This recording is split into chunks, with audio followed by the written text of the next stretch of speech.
Right. We're on the air with Ken Fowser. Ken, happy Monday, man. How are you doing? I'm doing great. Spring has hopefully finally sprung. It's a Yeah. beautiful day here in New York. I Yeah. was just in Central Park. It's so nice, so nice. Yeah. So, Ken, as you're one of my favorite players on the scene today, just because I just love how you incorporate everything at your disposal, all the tools in the toolbox you're using in terms of performing, marketing, getting the word out there. It's just like it's an all onslaught thing you're using, and it's all you pretty much. That's why I'm really impressed with it. It's just you're using everything you're doing. You're making it. Well, thank you. Yeah, my mother was a visual artist. She did a lot of painting. So the more colors that you have at your disposal, the prettier the overall picture can be. So Yeah. I try to apply that to music for sure. So for you, Ken, look, for folks who are just learning about this music, let's start from the beginning. I guess how old were you when you started playing? I was 11 years old. It came to the point in school where we would get to pick an instrument, and I really wanted to play the drums, but my mom thought it would be way too loud, and my dad used to play the saxophone Right. in the Air Force, and he had his old saxophone there. So they kind of just said, no, you're not playing the drums, you're going to play the saxophone. Little did they know that I would be doing long tones in the basement until 11 p.m. on school nights and driving them crazy. But they were very they always appreciated it and supported me through my musical endeavors. So thank you, Mom and Dad. So you started probably fifth grade, sixth grade? Yeah, I think it was fourth grade.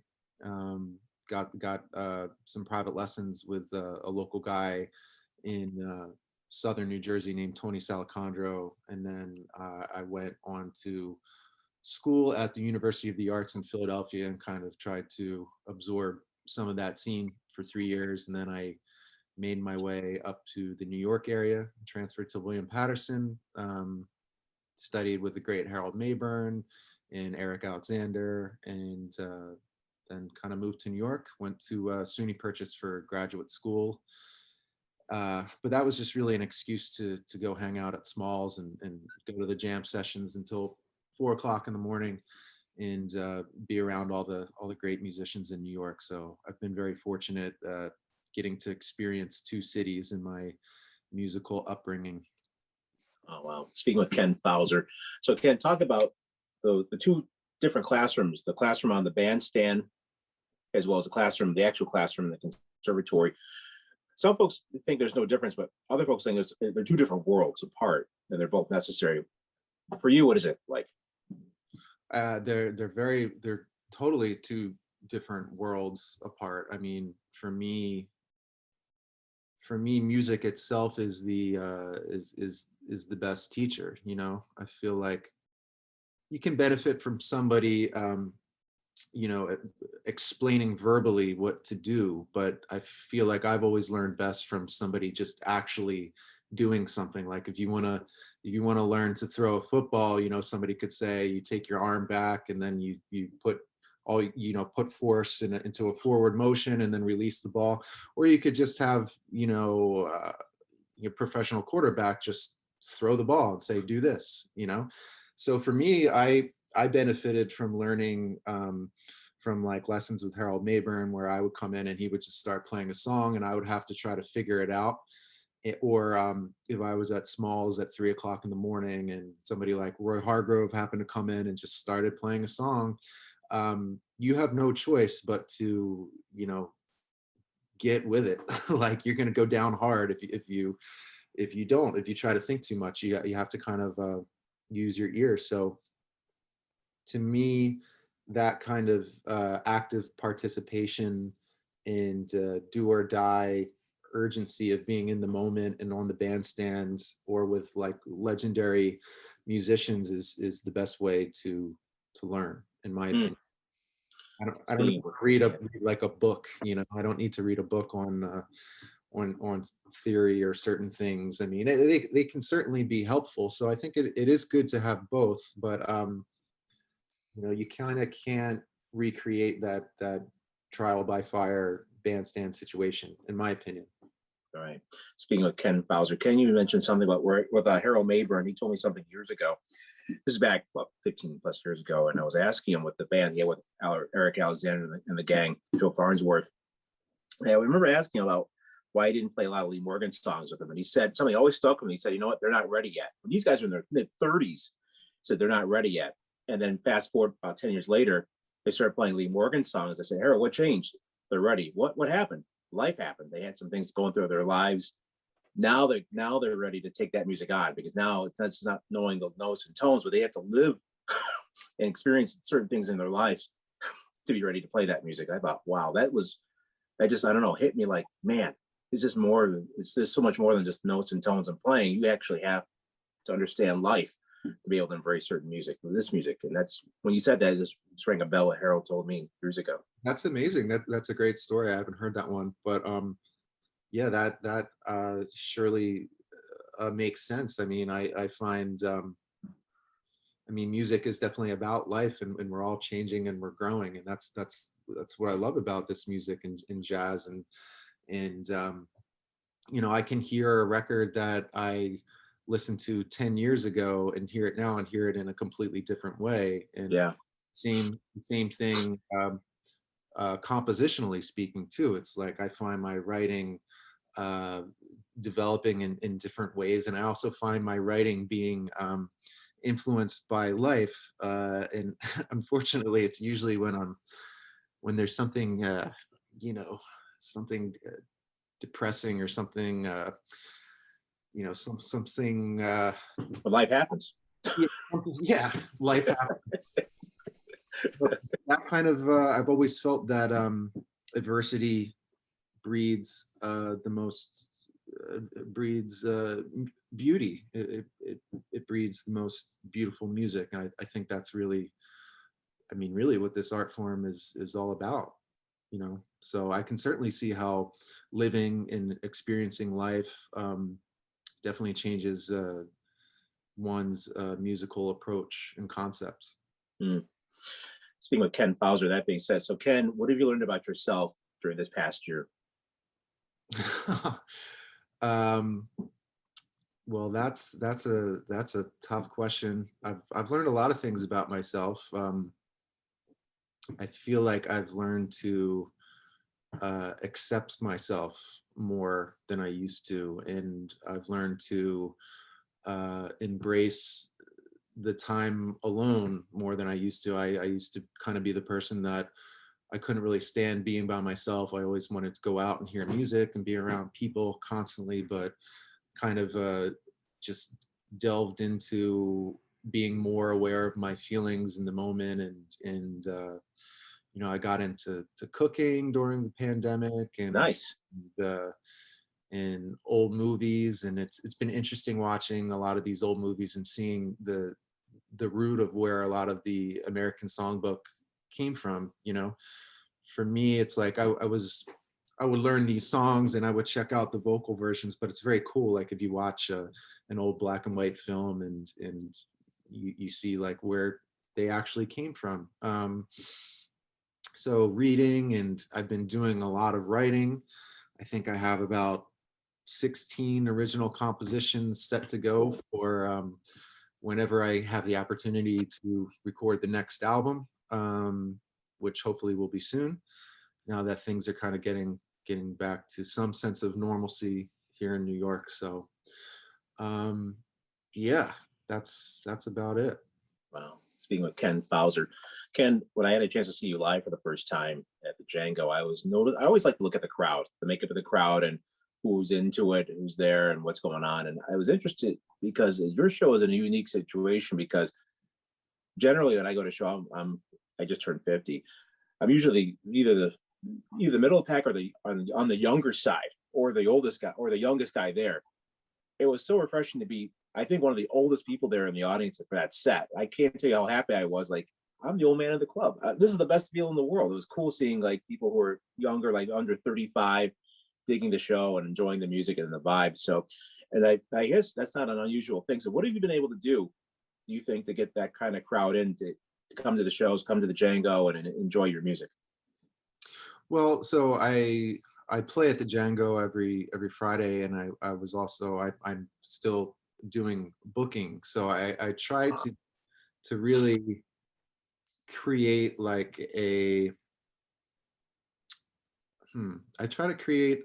I feel like with this music, there's lots of different genres and subgenres. I try to bring a little bit of everything. Like we were doing a Latin night. We were doing more of like a traditional hot jazz night.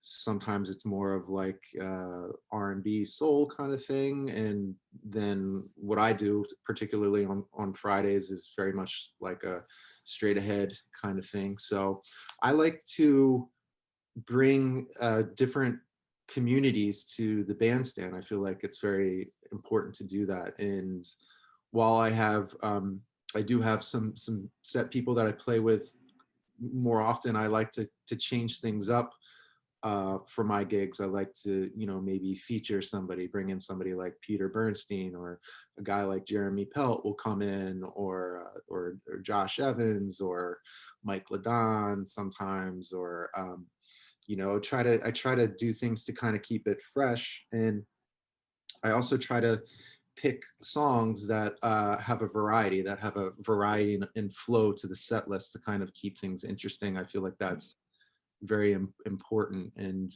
you kind of have to know who your audience is. And I think it's a very cool thing, because at that spot in particular, it is kind of a younger crowd. And for a lot of them, it's their first time maybe experiencing jazz, or listening to a live jazz performance. So you kind of have to take that into some uh, consideration. Not that I don't play, very dark and esoteric tunes from time to time in my set list, but I think the variety is like what we are talking about earlier. It's like painting. You want to have different colors in your set list. You want to keep it interesting. And you should be able to do that if it's somebody's first experience with this music, or somebody older that loves this music. You want to be able to put things together in a way that appeals to everyone. I mean, this music is so powerful, so it's a great responsibility, and that's actually something I think about very often. So that's a great question. Speaking with Ken Fowser. Ken, in the past year, we, being a jazz station as well as the music, we were just overwhelmed because a lot of folks discovered this music for the first time during the pandemic. Literally, they never heard of Sonny Rollins, never heard of Charlie Parker, never heard of anyone. Just the music made them feel good, and they wanted to just stay with that because everything was going on. So for newbies who are just learning about this music, who are just getting into jazz, what advice would you give them to stay on the path? That's a great question. I would say stick with it. Because the more that you listen to this music, the more that you're going to notice certain nuances, and the more that you're going to enjoy it.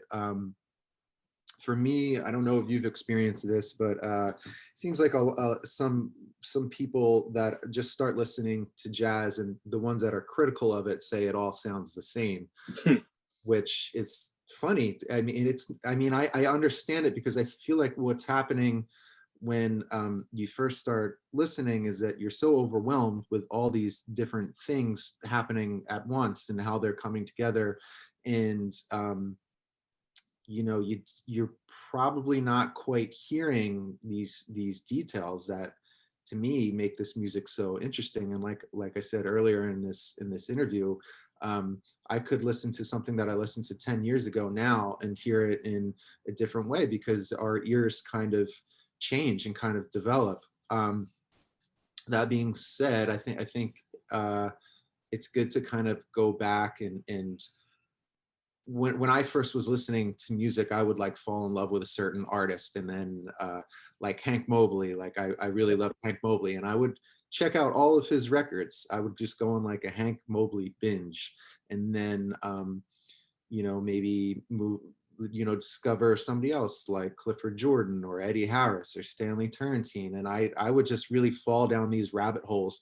So I encourage people to do that, to really kind of like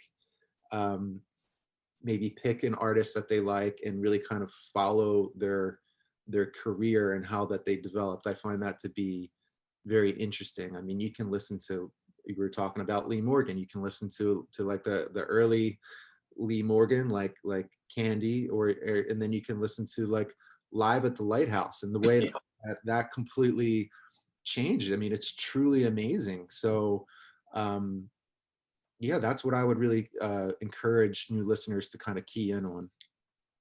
Speaking with Ken Fowser here on Jazz 90.1. You mentioned all those names, they all have that same thing in common with your sound, very melodic, very soulful, very blues based playing, which is pretty cool to hear. And lots, when people hear your sound, they're always amazed. Like they always ask me, so how long ago was this? I did 2017, 2016, 2018. Yeah. So because they love the sound. They're like, I didn't think people still play like this anymore. Like, yeah, oh yeah, they still do, very much so. And I always turn to you as an example, you and Ian Hendrickson Smith, another example Yeah. of players who are in that mold, that they still carry the tradition of the melody, the harmony, the rhythm, and the soul. So I appreciate you doing that, man. Well, that's a great compliment, and Ian Hendrickson Smith is one of my favorites. I actually have his latest one on vinyl. I've been listening to that over the.